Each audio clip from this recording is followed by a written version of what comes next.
आज हम लोग बात करने वाले हैं बिहार बोर्ड क्लास 10th का हिंदी का चैप्टर वन का हम लोग क्वेश्चन आंसर देख रहे हैं। तो चैप्टर वन का 2 तक क्वेश्चन आंसर देख लिए, तो आज तीसरा से स्टार्ट करेंगे हम लोग।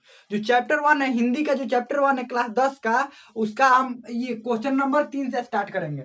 अगर आप इससे पहले वाला वीडियो 1 और 2 क्वेश्चन का नहीं देखे हैं तो उसका लिंक जो है वो डिस्क्रिप्शन में प्ले लिस्ट का, वहां से देख सकते हैं, प्ले लिस्ट में जाकर देख सकते हैं। तो चलिए बात करते हैं, इसी चैनल में प्ले लिस्ट है, वहां से भी देख सकते हैं। तो चलिए बात करते हैं ये तीसरा नंबर है, जातिवाद के पक्ष में दिए गए तर्कों पर लेखक की प्रमुख आपत्तियां क्या है। ये अध्याय 1 का तीसरा नंबर क्वेश्चन है।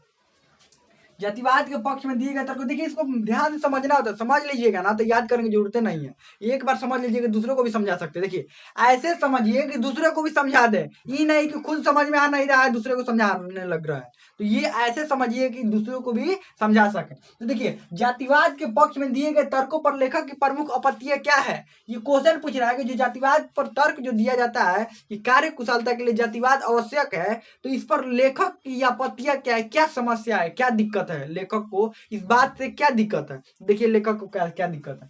तो देखिए प्रमुख आपत्तियां लिखा गया है ना, प्रमुख जब आ गया ना तो इसको हमको पॉइंट में लिखना होगा। 1 2 3 ऐसे करके लिखने से ना, देखिए आप पैराग्राफ में भी लिख सकते हैं, ये पैराग्राफ में ऐसे ऐसे आंसर लिखेंगे तो उसको पैराग्राफ बोलते हैं, लेकिन 1 2 3 4 नंबर देकर लिखते हैं तो उसको पॉइंट बोलते हैं।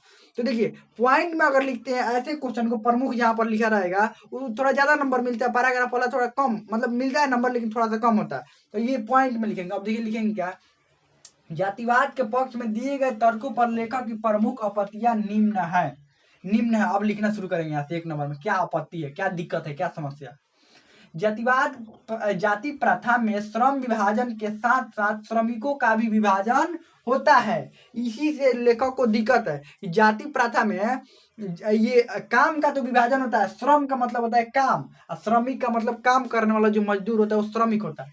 तो जाति प्रथा में श्रम विभाजन के साथ साथ श्रमिकों का भी विभाजन हो जाता है, यानी कि काम का बंटवारा तो होता है कि मान लीजिए आप इस जाति के तो ये काम करेंगे, लेकिन उसका जाति भी अलग निर्धारित कर दो, वो अलग ही रहता है। वो मान लीजिए एक जाति का हुआ तो अलग बोलेगा, हाँ ये हमारा जाति वाला है, ये हमारा जाति वाला है, ये हम ये काम करेंगे। हम देखिए बंटवारा हो गया ना, जबकि सभी मनुष्य क्या है, बराबर है, सभी एक ही जैसे होते हैं, लेकिन क्या होता है जातिवाद में बंटवारा हो जाता है। तो वही बोल रहे हैं। अगला, श्रमिकों का अस्वाभाविक विभाजन, यानी कि श्रमिकों को मन नहीं है काम करने का कि हम ये जाति का, हम ये काम हमको पसंद नहीं है, लेकिन फिर भी उससे क्या करवाया जाता है, काम करवाया जाता है। क्यों काम करवाया, क्योंकि वो उस जाति का है। अगर उसका काम पसंद भी नहीं है, लेकिन जो उसके पिता काम करते हैं उसको भी वही काम करना पड़ता है। यही अस्वाभाविक विभाजन। स्वाभाविक मतलब उसके अनुसार, अस्वाभाविक मतलब उसके अनुसार नहीं।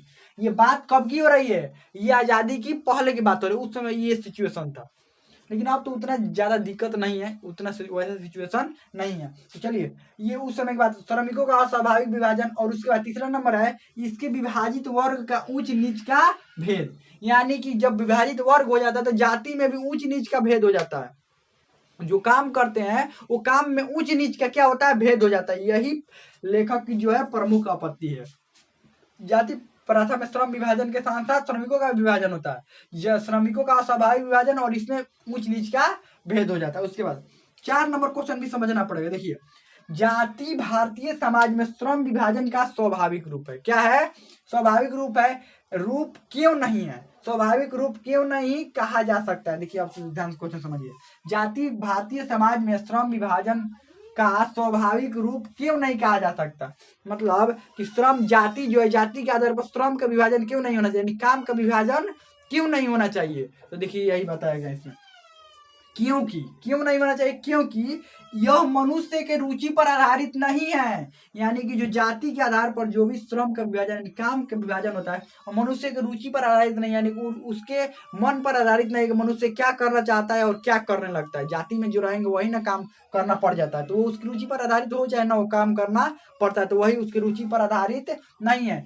इस समय मनुष्य की निजी क्षमता का विचार किए बिना ही उसका कार्य निर्धारित कर दिया जाता है। यानी कि पिता जो कार्य कर रहे हैं वही बेटा भी करेगा, उसका क्षमता निर्धारित नहीं देखा जाता, वो क्षमता क्या करने लायक है, क्या बनने लायक है, उसको वही काम में डाल दिया जाता है। यही जो है वो भारतीय समाज में श्रम विभाजन स्वाभाविक रूप नहीं है। हमें लगता है समझ में आ गया होगा। कोई भी डाउट हो, कोई भी क्वेश्चन हो, तब कमेंट में पूछ सकते हैं। हमें लगता है समझ में आ गया होगा।